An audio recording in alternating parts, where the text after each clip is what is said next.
All right, a few of you guys have had some questions on math chat number 18, question number 2. So I'm going to go ahead and do a video to help you guys get started on this one, and then hopefully you guys will be able to pick it up from there. So number 2 says, Jing spent 1/3 of her money on a pack of pens, half of her money on a pack of markers, and 1/8 of her money on a pack of pencils. What fraction of her money is left? What we need to do, though, first to figure out how much money she has left is we need to figure out how much she spent total. So to figure out how much she spent total, we need to add all of the fractions together. So I'm going to add 1/3, 1/8, and 1/2 together to figure out how much she has spent. So I'm going to go over to my whiteboard, and I'm going to add 1/3 plus 1/2 plus 1/8. Now, I can only add 2 fractions together. I can do all 3, but it gets kind of messy. So to make it easier on ourselves, I'm just going to add these 2 together first. So I'm going to add 1/3 plus 1/2. And I'm going to have to do butterfly method because they are unlike denominators. So I'm going to start by the butt of the butterfly, and I'm going to get 6. Okay. I already kind of did my body. Oops, that should be a plus sign. Sorry. Then I'm going to do my left wing. I'm going to get 2. And I'm going to do my right wing, and I'm going to get 3. So now if I add those together, I'm going to get 5, 6. Okay. And now I need to add my 1/8 to that. So I need to bring over this 1/8 over here to add to my 5, 6. Okay, so I'm going to add 1/8. Okay, now I'm going to do my butterfly method again. The butt of my butterfly is going to get me 48. Oops, I always run out of space here at the bottom. Let's do there. I'm going to get 48. You know, I'm going to clean some of this up first, guys. I apologize because I'm running out of space here. Oops. Oh, technology is not working for me. There we go. All right.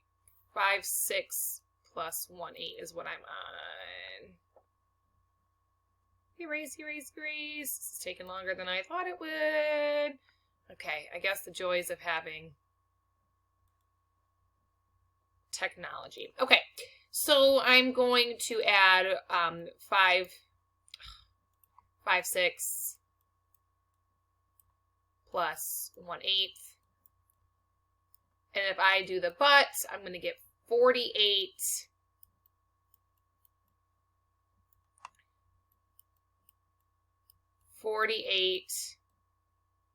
Okay. Then my left wing, 5 times 8, I'm going to get 40. My right wing, 6 times 1, I'm going to get 6. So my new denominator is going to be 48.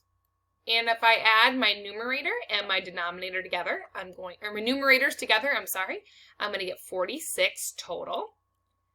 So I know that Jean spent 46/48 of her money. So if I go back to that math chat, all of the fractions added together is going to get me a fraction of 46/48.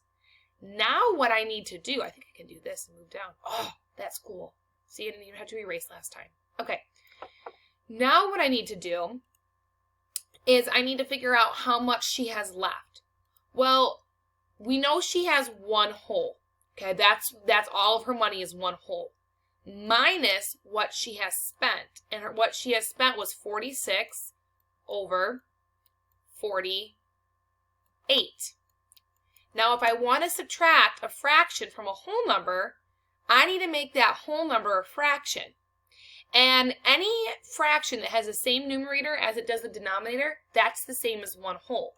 So I can rewrite this 1 whole as 48/48, because 48/48 is the exact same as 1 whole.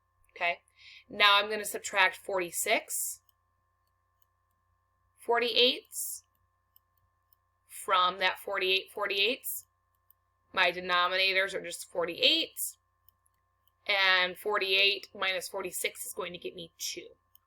Now, you can reduce that. that can be reduced still. So I'd like you guys to reduce that problem or reduce that fraction down to simplest form, and that is going to be your answer for number 2. Again, this is not an easy problem, but I hope, oops, where am I at? There we go. I hope that will help you guys out a little bit. If you have any questions, don't be afraid to message me.